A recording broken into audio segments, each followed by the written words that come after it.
Thank you. And I'd like to also debunk another myth, and that's just let the charities handle it. We've got a number of great nonprofits out there. The church community, the faith-based community can step up and fill the void. Well, I'd like to turn your attention to this chart that shows that with all the great work that nonprofits and the faith community is doing out there on behalf of addressing hunger and food insecurity, that amounted to about $5 billion in estimated value of all food that's distributed by U.S. charities this year. That compares to $5 billion that have already been cut since November 1st because of the setback, the so-called hunger cliff. And this does not take into account the additional cuts that are on the horizon, both in the Senate plan, which is about $4.1 billion of additional cuts, compared to the House GOP plan, which again is estimated to be $39 billion. Now, I support the charities in my local community. 3 Square is our local food bank. They do a phenomenal job in southern Nevada in helping both our rural and urban areas getting the needs of the families in the food that they need in those communities.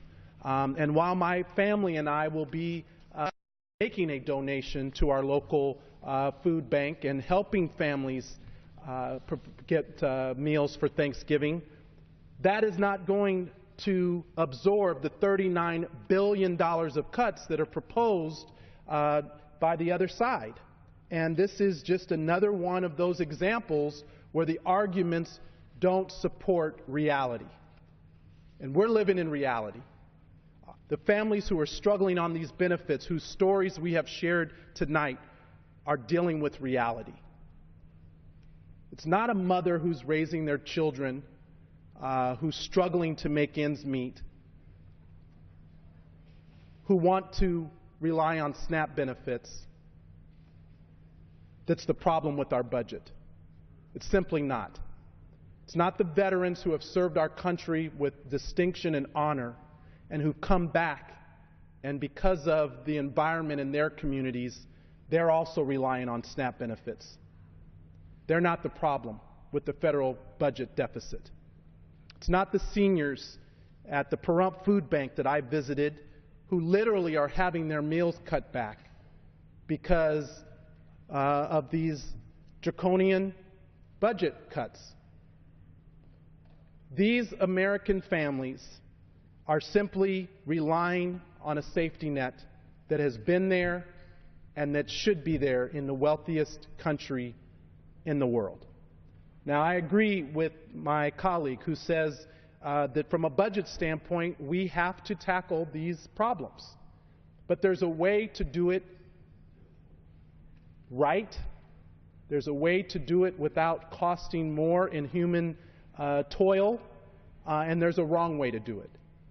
And the proposal by the House Republicans to balance on the backs of our children, our seniors, our veterans, the working poor, and those who are striving to be part of the middle class is not it. Now, we'll work with you on other ways to balance the budget, but it shouldn't be by making more families food insecure. Mr. Speaker, may I ask how much time we have remaining?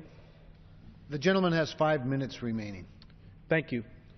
Well, in that remaining time, Mr. Speaker, I'd like to yield to my colleague, Mr. Jeffries, for any concluding remarks that he has, and then I'll close out this special order hour. Well, I thank